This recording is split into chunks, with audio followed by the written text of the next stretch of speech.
I think Australia's an all-time high at the moment, obviously with sponsors coming to the party and sponsoring motocross, and then Monster stepping up doing supercross, and Chad and Billy McKenzie and all these international riders actually coming over here and chasing our series is definitely a positive thing for the sport. I just heard the other day that we're going to have a world motocross round out here, so I think before you know it we're going to have a supercross round out here, and I think before you know it the whole racing will be coming to us. It's so great that there's such a good depth back in Australia, because no matter where you're from, New South Wales, Tasmania, Victoria, Queensland, no matter where it is, somewhere out there has got tracks like this. When you go to America, everyone rides at the same tracks every day, where in Australia, the Marmonts have got a track that they keep up their sleeve, and the Andersons, the Boyds and the Carrolls have got a track they keep up their sleeve. I think having them tracks up your sleeve and being able to go out and work just on them one-off things, it makes you train hard every day. So I think it definitely helps out the Aussie riders and makes them strong.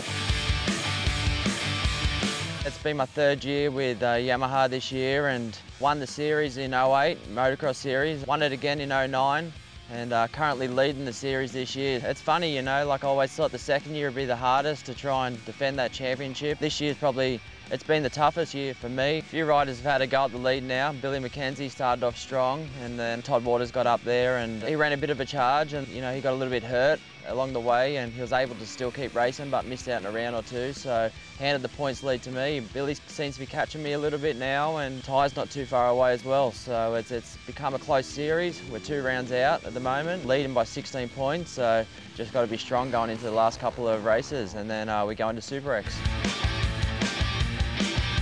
Got a brand new bike and been working with that all year, plus probably haven't been the most dominant rider this year, been probably the most consistent rider, but it's not really the way I like to do it, it's just the way it happens for me because I don't like to give up.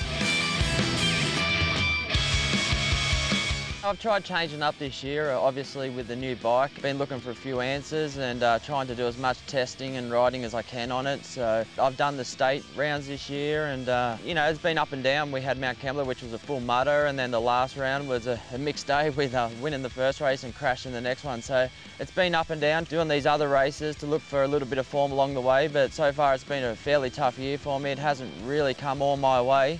After Albury, I was in a position to, you know, maybe win the day, and I never won a race. It was one of the only rounds where I don't think I dominated a race. After that round, I was very disappointed in myself, even though I finished third. You know, drove home from Albury, very disappointed, and spoke to Daka the next day, and we've had a bit of a plan I've been going through. My wife Abby's now a personal trainer, and basically I've just been training my butt off. I don't care if I burn myself out coming into these last 2 rounds, but I just want to be really strong and just try and get that mongrel back into me, so when someone overtakes me, I fight back. I think I'm really starting to find myself coming into these final races, and I don't want to have no excuses at the end of the year. I'll give everything I've got to try and win this championship, and I want to go out there and try and do it. Just going to be trying to go into the last 2 rounds and be strong and see where it takes me. Now, I'm only 27. A lot of people might have thought that I've been around forever now, just since we've been racing since the age of 5. While ever I feel like I'm out there and doing my best, and you know, I don't have to be dominating, but as long as I'm having fun riding my bike, I'll be in it. I want to go out there and give it my best shot that I possibly can, and see how we do.